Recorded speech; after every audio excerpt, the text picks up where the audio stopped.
I'm not, because it would be a lie. I eat the same food, not the same food you eat. No, I do not eat that food now, because I don't eat meat, I don't eat eggs and all the other junk, but I do eat some starch. But now, I have learned to balance that starch with a whole lot of greens, without the fat back. And then there's another one, the water. That God-given substance that most of us dislike, water. The drinking of water to maintain this health. What is necessary to flush the cells? It's absolutely necessary. So we travel a little bit. We don't want to make it too confusing because sometimes I get carried away and begin to juggle the whole thing around, trying to give you as much as I could possibly can that you would leave from here with a good understanding. We started saying that medicine began with the Egyptian, but the credit was given to Hippocrates, the Greek. Then it came all the way down to Claudio Galen in 1729, and there it began to suffer the criticism of the physician because to see where it wasn't too cool for industry and money. So Bombatus von Hohenheim began to invent these chemical medicines. Bombatus von Hohenheim, that is the man known as Paracelsus. He was the one responsible for making the chemical compound that you see today. And the poor Dutch, because of his prejudicial feeling towards the black race, he poisoned himself at age 48. He died by his own hands, poisoned with the stuff that he made. But if Bombatus had died all by himself and everything would have changed, it would have been cool. But what happened? The substance that he invented is the same substance given to us today by the physician. That substance is known as what? Allopathic medicine. It is made out of what? Carcinogens, inorganic compounds. We understand now that it came from the herbs all the way down to these chemicals that are hurting us. They've been hurting us. And I tell you what, every black person in this audience that is about 40 knew that your grandmother knew. Your grandmother knew it now. If you talk to her, you go back to the summer, you see. And she would talk about the herbs. She knew that the chemicals were no good.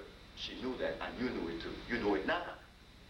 But we handicap because those who support to replace the allopathic medicine, he come with what? Homeopathy, just as bad. You see? He come with something a little step down, but still not as complimentary as it should be.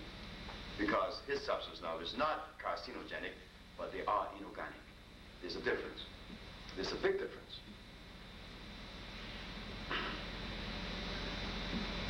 The doctor uses chemicals that would hurt you and eat you up. The homeopathic doesn't do that. He gives you something that just clogs your system because it doesn't assimilate, because it's not part of you. He uses oxides. The body's not made of an oxide structure. It's made of a phosphate structure. When you burn a body, it burns to ash. It's phosphate. You burn a piece of wood, it burns to ash. Phosphate. So the substance that needs to be used would necessarily be phosphate. But within the phosphate environment, you have some artificial one, like the comfrey we mentioned. Why comfrey is dangerous? Because it wasn't made by creation. So the healer now cannot use the allopathic nor the homeopathic. He had to use what? The natural. The natural. But now even differentiating between what is natural or unnatural is a problem, because when I gave the speech in New York that carrots were unnatural, oh boy. I mean, they threw rotten eggs at me. I couldn't walk the street. They hated me. Brother said, nigga, I thought you were smart. But up until that point, when you said that carrots were artificial, man, I have no respect for you. I said, but you have a right to say that. You have a right to say that, and he did have a right to say that. Imagine when you only know one perspective. If you only have one perspective,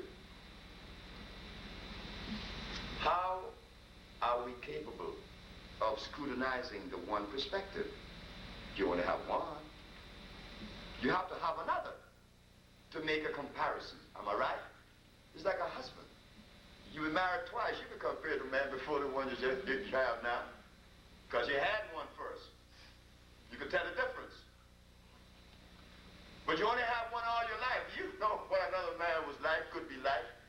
his life, he only had one.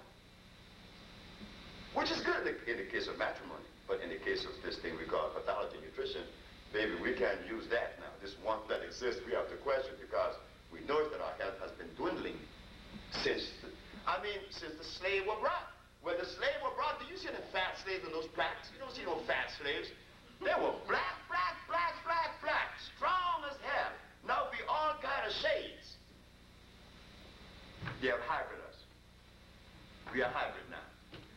Mixed with white people, weak and down. Now our bodies are sick, and we want to strengthen it again. But we hear a whole bunch of stuff as far as nutrition. So you came here today hoping to hear something better, something different, something different. You want to hear that. Because, we have diets upon diets, and different kinds of diets. We have the Bahamian diet. We have they have the Bermudian diet. Now, do you know about that one? The Bermudian diet is out. The base is soybean, the same as the Bahamian. Soybean base, which is going to eat the linings of your reproductive organs out and obstruct your passage in your bronchial tubes because it is artificial. And our brother showed us that. George Washington Carver showed us that he made plastic from soybean. Sure he did. That was one of his inventions. He made plastic from soybeans. And now we feel that from the same source of plastic we get nutrition. Is that consistent? From the same source that you make plastic, you get food? No, something is grossly inconsistent here. Again, but because we did not have the other perspective, we could not see. That's why everyone raised their hand that country was good. When it was not good. It is not good. So the herbalists, like myself, understanding that to cure someone properly and quick as possible, we have to take them back to the food that was created for them. You all will rebel, like the man in St. Croix. The man came to me because he had diabetes. I said, don't feed the man the starch anymore. Please don't do that. It's no good for him. I say he's impotent, and you don't like that, because you're a woman. So don't feed him the stuff that's going to perpetuate this thing. I said, put a salad in the stable. I'm going to come and visit you at noon to see how we're going to react. And I was in the back. And his wife said, no, he said, honey, hurry up with the food. She said, but it's on the table. Honey, the food is not on the table yet. Get the food. I put the food on the table. No, it's not. The only thing on the table is some salads. I want my food. Hurry up, girl. I only have a certain time to stay here. And he went into a rage. Try it, you see. Try it yourself if you're married. You try it on a Saturday evening or a Sunday afternoon when this man expects some chicken and mashed potatoes on the table. And some collard greens with fat back in it. And you put a big side on there for him. And he's going to look at you and say, you must be jiving. You see? And then we talk about the cocaine addict. The cocaine user is not an addict. I know he's not. I should know. I was one. And I love using cocaine. While I was using it, it was nice. Because my friends said it was nice. And it was very fashionable because we were the elite. We used coke. We used smoke, no grass. We used coke. What you mean? What's wrong with this man? But I stopped that many years ago. But I still eat some starch. So tell me about addiction. So why not use the coke? Stop the starch.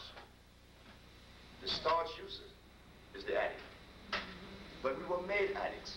We were made addicts because the food that was consistent with our forebears was left in Africa, and that was the very thing that the Supreme Court of the United States could not deny me for manufacturing the compounds that you know now as the fig tree product. The judge asked, why the Usha Research Institute products? Why the African Biomineral Balance?